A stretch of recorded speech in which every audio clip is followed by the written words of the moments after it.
What's up, y'all? I'm Codi Alyn, the GM and lead distiller here at Highway Vodka, and you're watching What's Cool in the City.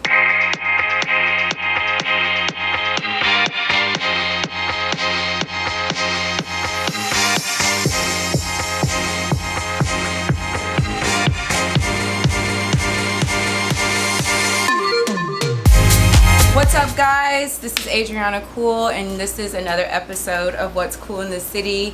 And you know, we do love to drink, so it is an honor and a pleasure to be here at Highway Vodka with Miss Codi. She is the GM, and she's going to tell us all things Highway Vodka. Sure am.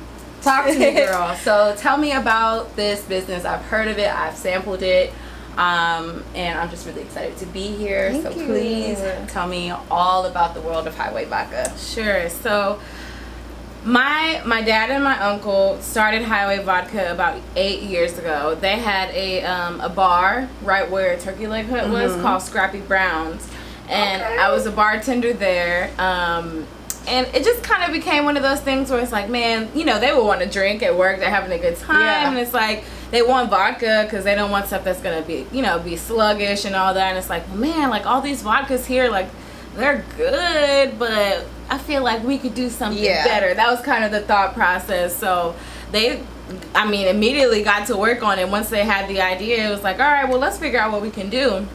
So from then, they tried, you know, a lot of different, you know, combinations of, bases like potato, mad scientist type right, stuff. Exactly. Okay. And it wasn't until my uncle went to California. One of his friends owned a dispensary, and so he kind of went in, learned a little bit more about hemp and you know cannabis and what hemp really does and how useful it is. And so once he came back, he was like, man, you know, we should try like hemp in our vodka.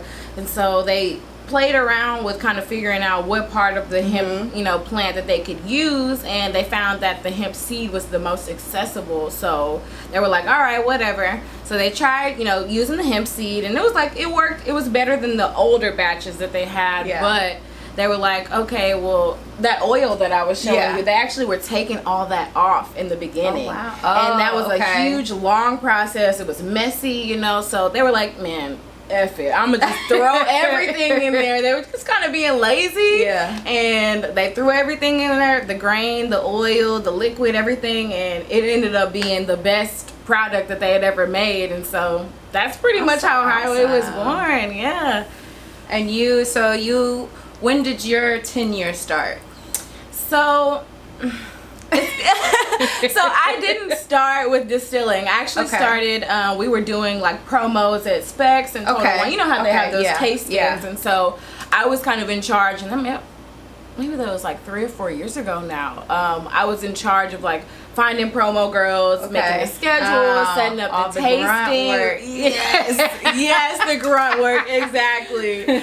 So that's where I started, and I was like, this is fun, but maybe I could find something else to do. And so I kind of started learning more about how to distill and the process of making the boxes and where the bottles come from and labeling. And I was like, okay, this is a lot more interesting and more of my speed. So my dad was like, okay, well, you know, do you want to learn? Like, I could teach you how to make it. And I was like, okay, let's do it. You know, I just jumped on board, and we immediately got to, you know, learning, and it's just been a roller coaster ever since, and that's been almost 2 years now. So that's awesome. Thank you. So how does it, like, how does it feel working in like a family dynamic like this? Because I mean, this is kind of just like one of those like empires you hear about where, you know, families start building these great businesses. How does that feel to you? Because this is what, the only black distillery in the city of Houston? I believe so. Yes.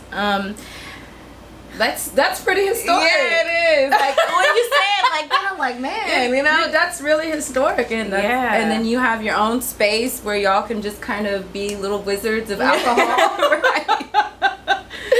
That's awesome. It's really great. I love working for my family. Yeah. Even before I graduated college, I always knew like I didn't really want to work for anyone else other than my family. So pretty much ever since I graduated, I kind of started working in, not here, but I worked at Lucille's, and my uncle is, I love Lucille's. His brother is the owner of Lucille's, so I was bartending there, so that was kind of family oriented for me, and then coming here, and I worked in my dad's construction business, so I kind of knew this was always what I wanted to do. I think it gives me a little bit more freedom to try to figure out my own lane within the company, as well as like how I can help the company grow and still put my spin onto it. Gotcha. So I'm really grateful, man. There were times where I didn't know what I was gonna do, and now just to look back from that and see how far I've come just by working with my family, it's a blessing. What's your favorite part? Spending so much time with my family. Sometimes people be like, man, I need a break. And I swear, like when I was like 20, 21, I'm like, no, I want to get I'm 26. Oh, because I heard you say like when you were younger, but that was like, okay, I'm maybe 26. like. You look good, girl. Girl, thank you. You should see my mama, girl. Thank you, though. But that's awesome. I didn't want to be here as much, you know. You're going through hormonal changes and life changes, but now I feel like it's such a blessing to come here every day and see my mom and see my dad. Even though my sister is 14 and she's in the house, like I still see my sister, I see my brother. So I love I love my family so much. So I love being like close knit with them all the time. That's awesome. That's kind of one of the things where like when I went freelance, because I worked in the industry as well, and working for people is really hard, especially if you have bigger aspirations to do something else. And I always applaud people who take that alternative route, because I know running this type of business is not easy.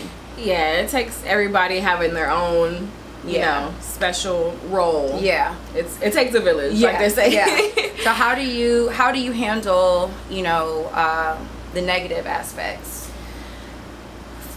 Same thing. Honestly, like my family, like if I'm having a bad day, I mean, number one is God for sure. Like if I'm having a bad day, the first thing I do is pray, or I'll read the Bible, try to figure out, okay, I'm in a negative mindset, but it doesn't have to stay that way. Like how can I fix myself and turn towards God, turn towards Jesus in order for them to help me in this situation. And then sometimes that doesn't work right away, so I'm like, Mom, extra push. Right, I'm like, Mom, I'm not having a good day, please let's talk. Or I'll call my husband like, babe, I'm just not having a good day. Like my family is my rock for sure. Awesome. That's awesome. Okay, so obviously you work in a distillery. What's your favorite drink? So if you were to go to a club or a bar, what are you drinking? Extra dirty vodka martini. Okay. I love extra dirty martinis. I love a good dirty martini. That's awesome. With a stuffed olive. Girl, a blue cheese olive. Yes, girl, yes. People always look at me so weird because I love a good stuffed blue cheese. We should go get some someday. They have some with goat cheese too. Ooh, but the blue cheese is really good. I always get the ones from Cheesecake Factory with the blue cheese olives. So good. I used to work at this bar downtown, and we did these like martini nights, and we would like have the dry ice and all of that, and I would always craft me the best dirtiest martinis. Like I just love it. And then get those big old olives with the blue cheese and just yes, girl. Love it. And they're so good because there's no ice, so there's no watering down the drink. And then if it gets hot, it's still good. It's still a great amount of alcohol, so you really only need one or two. Like exactly, you're good to go. The perfect drink. Martinis are the way. Awesome. So, tell me a little bit about like your day to day. What does the actual day to day look like for you? So it depends on the week. Mostly, like, I'll come in, I get here around 8. I'll let my coworker know, hey, these are the things that we have to do today. He'll get started on that, and I'll go upstairs, check my emails, kind of reply to emails. Lately, we've been getting a lot of, like, sponsorship opportunities. Awesome. So the crazy thing is, it's like, over the course of me working here, like I've been entrusted with so much responsibility. Like I don't think anybody would be able to do everything that I do in a day. So I have to be the one that does it, you know. Which I mean I love, and I'm grateful for that, because I feel like a few years ago I wouldn't have been able to handle all this responsibility. Awesome. So growing into this space is cool. But so what is something that you speaking on that, like what is something that you learned the most in this position about yourself? That I'm more resilient than I think. And I always used to be like, oh, like I don't want to own a business at any point, but as much work as I do each day, it almost is like this is my business. Yeah, so it's like that showed me like, okay, well maybe, you know, you do have more of that what is the word I'm looking for? Interest, I guess, you know, in owning a business. But it just showed me, like, no matter what, I can handle anything. Because there's so much stuff that gets thrown at me each day, like random events. And, hey, this bottle needs to go out to this state. Go upstairs and print the shipping label. I mean, all those boxes that just went out printed out. Each shipping label, I have to know the size of the box, the weight of the box. I mean, it's just so many small things. So it just taught me, man, like that I can do anything, and I can do anything through Christ. Yeah. And that really... Woo, that's a word, girl. That is a word. Working here has really strengthened my faith, for sure. Awesome. So that's been one of the coolest things, too. That's awesome. Okay, so recovering party girls, we recover from pretty much everything under the sun. So I'm going to ask you, like I ask everybody else, what are you recovering from? I am recovering from self-doubt. That's a good one. I feel like growing up, I've always felt like there's always something, like a little something on my shoulder, like, well, you could do it, but good one. Maybe Speak not. On that, girl. Speak on like, that. You could be better, but I don't know. Maybe you don't have it. Maybe this person's better than you. And I just finally got to a space where I'm like, and like I was saying, faith, like God is ultimately in control. All I can do is do my best, you know? And as long as I know that I'm doing my best, then there's no need for me to, you know, feel insecure. There's no need for me to doubt or feel like I need to people please. It's like, yo, I did what I could. I put my 1,000% effort into it. And if you don't like it, then I'm recovering from self-doubt too. Girl, we are in some factor, right? No, because that is really true, because it's just like you think, and then you start looking at other people, what other people are doing, and then you compare, and then it's just like, okay, enough. Yeah. Like, seriously, enough. Like, I gotta stop. Like, I'm all right as is. Obviously, even though maybe, you know, somebody will like it out there. Because even when I went freelance, I was really kind of insecure about it. Because there are, of course, other people that are better than me. And you're just starting out. And I'm just starting out. Yeah. So, I, you know, I don't have a lot of things to show. But, okay, well, what can I do to put myself out there more? Okay, I can create videos. I know how to do that.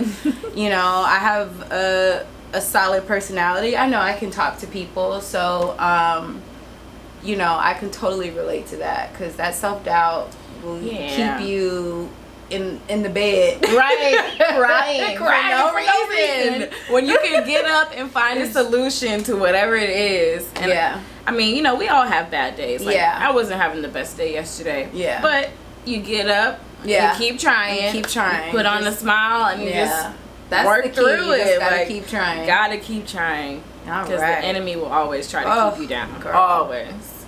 Yes, he will. Girl, man. All right, let's switch gears. We got some tastings to do back here. Girl, we do, girl. So, tell me a little bit about this yumminess. Okay, so this is our Young American whiskey. It is releasing, I think, later this year, but we will announce the launch in a few weeks. So recovering party girls, we are getting exclusive. I'm so excited. I love a good whiskey. Me too. And it's made pretty much how our vodka is made. So it has hemp seed. Nice. So it's really smooth, no hangover. It smells lovely. It's amazing. Please. All right. Cheers, girl. Boom. I gave you enough too, so you could. Oh yeah, I did. Look, she's a recovering party girl. Okay. actually is really good. It's good, right? You know, some whiskeys have like that bite to it. That's like, it's like that weird thing where you gotta have like something kind of chaser. Yeah. This is, it's like sweet but not too sweet, very smooth. Yeah. Okay, y'all. She's let me get the first bottle. Look, I can pour you some more. Girl, okay, off camera. Well, they already know. But thank you so much for allowing me to come in and enjoy this beautiful environment of vodka. You're welcome. And I think this is such a dope spot, and I look forward to seeing this grow and grow and grow and grow and grow, and I can't wait to buy my bottle of whiskey. Thank you, girl. You look, just call me. You don't have to buy one. I got you, girl. I got you. All right, you guys. So let them know where they can purchase Highway Vodka, where follow y'all on Instagram. Yes. So if you do live in Houston or Texas, we're at any Total Wine, Specs. In Houston, we're at OST Liquor. We're at Ralston's. We're at a number of bars and restaurants here in the city. We're in San Antonio, Austin. Haven't hit Dallas yet, but we're working our way out there. New Braunfels. We're also working on Atlanta, Florida. Let's go worldwide, baby. But if you are in a city that you can't purchase us yet, just go to www.reservebar.com. They have Highway Vodka there, and they ship worldwide. And to check more about us, highwayvodka.com. All right. Thank you guys for tuning in. Bye. We'll see you next time. Bye.